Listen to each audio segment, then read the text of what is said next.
6 अगस्त 1945 की सुबह तकरीबन 8:09 पर एक अमेरिकन B-29 बॉम्बर एनोला गे के पायलट कर्नल पॉल टिबेट्स इंटरकॉम पर अपनी क्रू को अंतिम आदेश देते हैं, अपने गॉगल्स लगा लो।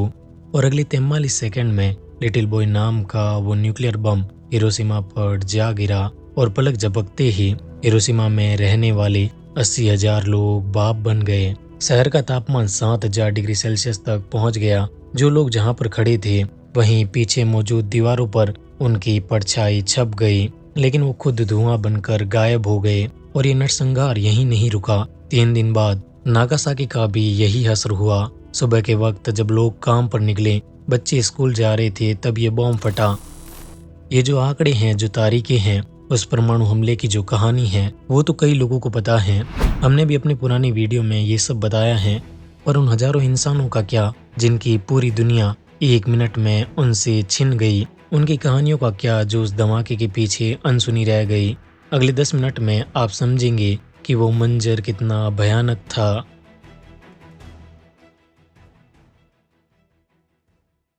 ये सेकेंड वर्ल्ड वॉर का टाइम था। जापान के अधिकतर युवा वॉर फ्रंट पर थे, इसलिए शहरों में जो रोजमर्रा के कंस्ट्रक्शन और कम्युनिकेशन के काम थे वो स्कूली बच्चों के कंधों पर थे। हिरोशिमा में रहने वाली 14 वर्षीय बान हाशिजुमो और उसका दोस्त हिरानो भी इस दौरान कम्युनिकेशन मिनिस्ट्री में काम करते थे। 6 अगस्त की उस सुबह भी बान और हिरानो रोज की तरह ही अपने काम पर निकले। तभी रास्ते में 7 बजे के करीबन एक वार्निंग सायरन बजा। बान और हिरानो पास ही में बने एक बंकर में छिप गए, लेकिन कुछ ही देर बाद जब ऑल क्लियर का सिग्नल मिला तो दोनों बच्चे बंकर से बाहर निकल आए। उन्होंने सोचा अब खतरा टल चुका है, लेकिन यही उनके जीवन की सबसे बड़ी भूल होने वाली थी। ठीक 1 घंटे बाद सायरन दोबारा बजा, लेकिन इस बार देर हो चुकी थी। सुबह के 8:15 बजे जब बान अपने ऑफिस की तीसरी मंजिल पर एक खिड़की के पास खड़ी थी, तब अचानक उसने महसूस किया मानो सूरज उसकी आंखों के सामने आकर गिर पड़ा हो और अगले ही पल आसमान में एक बड़ा सा रेनबो बन गया। और ये सब हुआ था 65 किलो यूरेनियम से भरे हुए लिटिल बॉय की वजह से, जो एक न्यूक्लियर बॉम्ब था और जिसे एनोला गे नाम के एक अमेरिकन B-29 बॉम्बर ने 6 अगस्त की सुबह हिरोशिमा पर गिराया था। लिटिल बॉय जब हिरोशिमा की जमीन से 580 मीटर की ऊंचाई पर था तब ये फटा। सबसे पहले एक तेज, खामोश, अंधा कर देने वाली रोशनी हुई। फिर एक बड़ा सा आग का गोला उठा जिसके केंद्र का तापमान सूरज की सतह से भी ज्यादा था, 7,000 डिग्री सेल्सियस। सिर्फ 1 सेकंड में ये गोला 900 फीट तक फैल गया और 1 मिनट से भी कम समय में इसने हिरोशिमा का 80% हिस्सा राख के ढेर में बदल दिया। धमाके के तुरंत बाद एक विनाशकारी विस्फोटक लहर निकली जिसका दबाव 19 टन प्रति वर्ग मीटर तक था। इस लहर ने कंक्रीट की बिल्डिंग्स को छोड़कर लगभग हर चीज को फ्लैट कर दिया।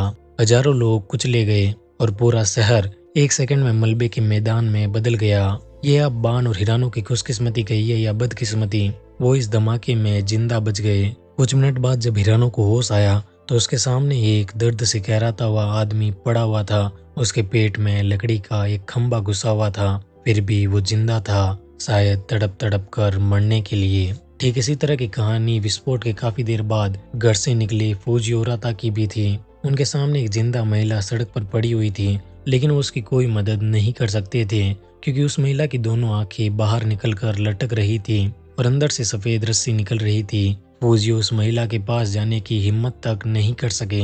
उस समय इनोसुके हायासाकी की उम्र भी काफी कम थी। घटना के बाद हायासाकी जब घर से निकला तो बाहर तड़प रहे लोगों ने उससे पानी मांगा। उनमें हायासाकी का दोस्त यामादा भी था। हायासाकी को एक जला हुआ कपड़ा दिखा, उसने वो उठाया और पास में मौजूद कीचड़ से भरे हुए धान के खेत में डुबाया और लगभग 40 लोगों को पानी पिलाया। लेकिन हायासाकी के पानी पिलाने के महज कुछ ही मिनटों में उसका दोस्त यामादा दम तोड़ देता है। धमाके के तुरंत बाद एनोला गे के को पायलट कैप्टन रॉबर्ट लुइस के मुंह से निकला, Oh God! What we have done! इन सभी कहानियों में सबसे ज्यादा दिल तोड़ देने वाली कहानी थी इको ताउका की, जो विस्फोट के समय अपने 1 साल के बेटे के साथ एक स्ट्रीट कार में थी। अचानक धमाका हुआ और इको बेहोश हो गई, लेकिन कुछ वक्त बाद जब उसकी आंखें खुली तब उसने देखा कि उसके बच्चे के सिर में कांच का एक टुकड़ा घुसा हुआ था, लेकिन खून से लथपथ होने के बावजूद वो होश में था और अपनी मां को देखकर मुस्कुरा रहा था।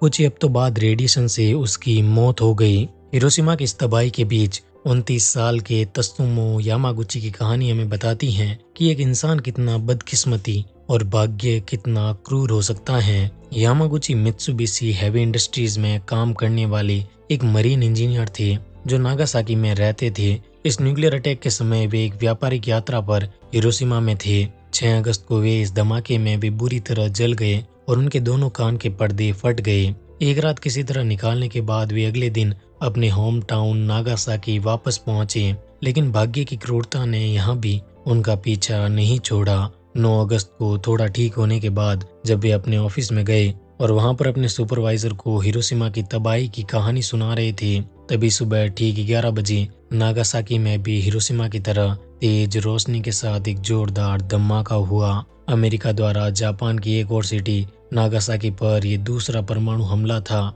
इस परमाणु बम का नाम था फैटमैन। हमले के बाद यामागुची बेहोश होकर जमीन पर गिर पड़े, लेकिन किसी तरह जिंदा बच गए। बाद के एक इंटरव्यू में वो इस खौफनाक एहसास को कुछ यूं बयां करते हैं, मुझे लगा कि मशरूम का वो बादल हिरोशिमा से ही मेरा पीछा कर रहा था। हिरोशिमा पर हुए अटैक के बाद जापानी वैज्ञानिकों की एक टीम ने इस हमले की परमाणु प्रकृति और इसके कारण फैले रेडिएशन पर स्टडी की, जिसके बाद उन्होंने अधिकारियों को यही सलाह दी कि इस तरह का एक और हमला जापान को घुटनों पर ला सकता है, इसलिए ये युद्ध रोक देना चाहिए। लेकिन जापान के सैन्य मंत्रिमंडल ने अमेरिका के खिलाफ लड़ते रहने का फैसला किया। अमेरिका को ये बात नागवार गुजरी। उसने एक और परमाणु हमले की योजना बनाई। 9 अगस्त की तारीख चुनी गई और टारगेट था जापान का औद्योगिक शहर कोकुरा, लेकिन खराब विजिबिलिटी और धुएं के कारण एन मौके पर प्लान में बदलाव हुआ और अमेरिकन B-29 बॉम्बर बॉक्सकार अपने सेकेंडरी टारगेट नागासाकी की ओर आगे बढ़ गया। सुबह 11 बजे के ठीक बाद प्लूटोनियम आधारित पिछले बम से भी अधिक शक्तिशाली न्यूक्लियर बम फैटमैन को नागासाकी पर गिराया गया। महज कुछ ही सेकंड में इस बम ने आसपास की 7 किलोमीटर स्क्वायर तक के एरिया को नेस्ता नाबूद कर दिया। 40% नागासाकी शहर तुरंत खत्म हो गया। इस हमले में जिंदा बचे शिजेको मात्सुमोतो कभी न भूलने वाले उस दृश्य को इस तरह बताते हैं, कल तक शहर की जिस नदी का तलवा तक देखा जा सकता था, आज उसमें हजारों लाशें बह रही हैं। पानी का रंग बैंगनी हो चुका था। इस धमाके को कुछ ही देर बाद बरसात होने लगी। आग के बवंडर में जले प्यासे बेहाल लोग अपना मुंह आसमान की तरफ करके बरसाती पानी पीने की कोशिश करते हैं, लेकिन ये कोई सामान्य बारिश नहीं थी, बल्कि ये थी विस्फोट के कारण उड़े मलबे, राख और हाईली रेडियोएक्टिव पार्टिकल से बनी एक चिपचिपी तेलीय बरसात। इसका पानी जिसने भी पिया वो इंसान या तो तुरंत मर गया या अगले कुछ घंटों में तड़प तड़प कर बुरी तरह मरा। हिरोशिमा में इस ब्लास्ट के कारण 2 लाख मौतें हुई। नागासाकी में ये आंकड़ा 1.5 लाख का था। इन आंकड़ों में धमाकों के बाद निकलने वाले रेडिएशन के कारण जितनी मौतें हुई वो शामिल नहीं है। 86 वर्षीय मिचिको कोडमा इस हमले के बाद जिंदा बची उन बदकिस्मती लोगों में से एक थी जिनका शरीर चलती फिरती लाश बन चुका था। उनका एक हाथ कट चुका था और चेहरे पर बड़े बड़े बैंगनी चकत्ते हो रखे थे। लोग उन्हें जिंदा भूत कहते थे।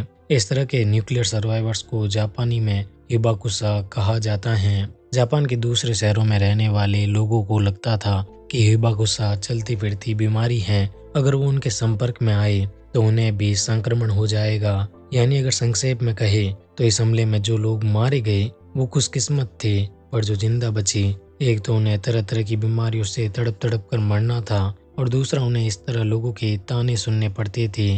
मतलब इससे बेहतर था वे भी मारे जाते।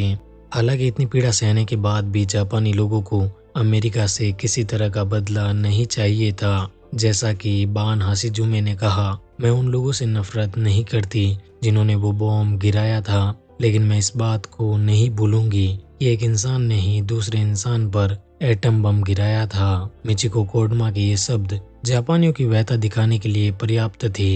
हम परमाणु बमबारी के उस नर्क को दोबारा नहीं दोहरा सकते।